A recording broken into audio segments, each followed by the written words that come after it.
올 초 40년 만에 최고치를 기록한 미국의 물가 상승률이 얼마나 극히 이례적인지를 보여주는 현상으로 제레드 번슈타인 백악관 경제자문이 꼽은 것이 있습니다.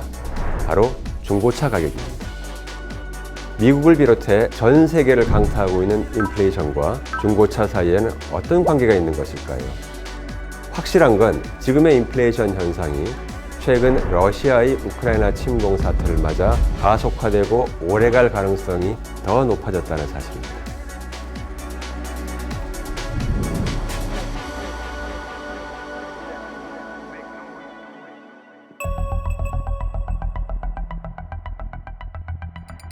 지난 2월 미국의 소비자 물가는 7.9% 올라 1982년 이후 최고치를 기록했습니다.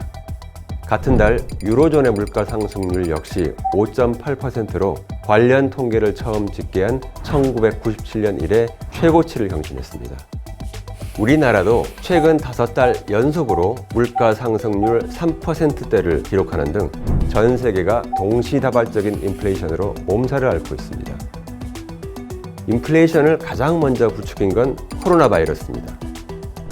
코로나 팬데믹이 야기한 경기 침체를 막기 위해서 글로벌 각국이 막대한 양의 돈을 풀었습니다. 시장의 유동성이 풍부해진 상황에서 방역이 점차 완화되자 소비 수요는 즉각 회복되었습니다. 반면 코로나로 인해 노동 공급 등 공급 능력이 심하게 훼손되면서 원자재 품귀 현상이나 물류, 운송 지연 사태가 장기화되는 등 글로벌 공급망은 여전히 제자리를 찾지 못하고 있습니다.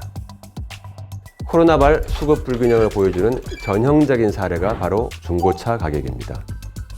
미국 경제방송 CNBC에 따르면 지난 20년간 중고차 값이 미국 물가 상승에 미치는 영향력은 거의 제로에 가까웠지만 현재는 1% 이상입니다. 지난해에 터진 반도체 공급 대란으로 신차 제조는 여전히 차질을 빚고 있는 반면에 여행 수요 회복에 따른 차량 구매가 많아지다 보니 중고차 업계가 때 아닌 호황을 맞게 된 것이죠. 최근 뉴욕타임즈는 현재의 오미크론 변이가 소비자들의 늘어나는 구매 욕구엔 별 영향을 끼치지 못하면서 재화나 노동의 공급에는 차질을 주는 상황이 계속되면 인플레이션이 더욱 가팔라질 수 있다. 이렇게 보도했습니다.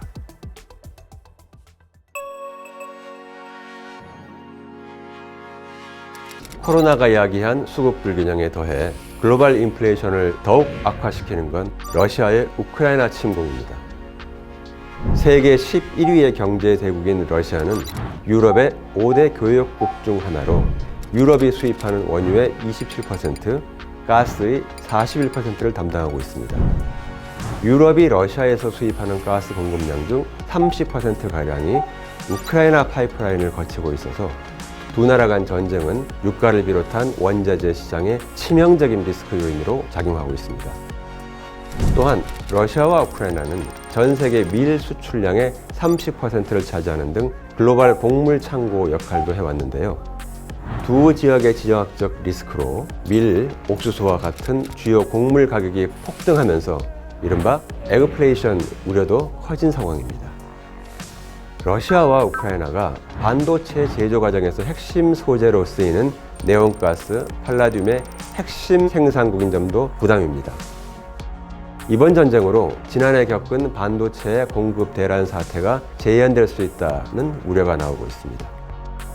코로나로 글로벌 공급망이 이미 심각한 내상을 입은 상황에서 러시아 우크라이나 전쟁 리스크까지 터지면서 인플레이션은 올해 세계 경제의 가장 큰 이슈로 부상하고 있습니다.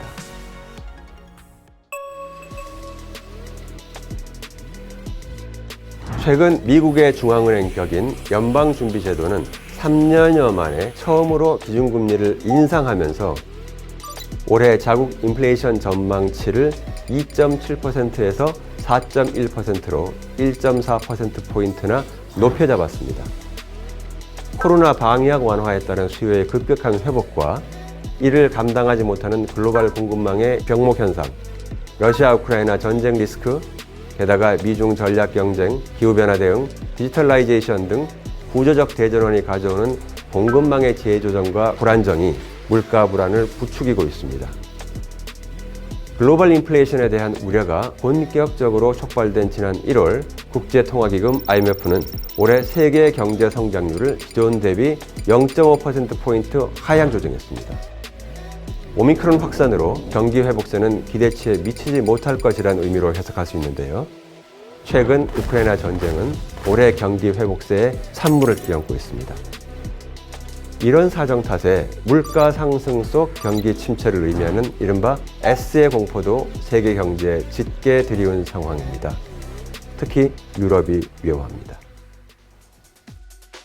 러시아 우크라이나 전쟁으로 우리나라는 원자재 가격 앙등으로 인한 부정적 영향 이외에도 수산, 해운, 항만, 조선 분야에서 타격이 가시화되고 있습니다. 냉동 명태 등 수산 분야는 당장 재고량으로 버티고 있지만 하반기가 걱정이고, 대러 제재에 따라서 해운 운임이 오르고 있으며 부산항은 환적 물량이 감소하고 있습니다. 조선업은 러시아 주문 물량 처리 문제와 중고 선박 수리 분야가 타격을 받고 있습니다.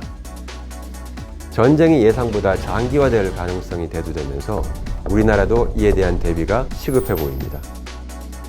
우리나라는 화석 연료 사용량이 많고 수출 의존도도 높아서 전쟁이 길어질수록 실물 경제에 미치는 부정적 영향이 더욱 커질 우려가 있습니다.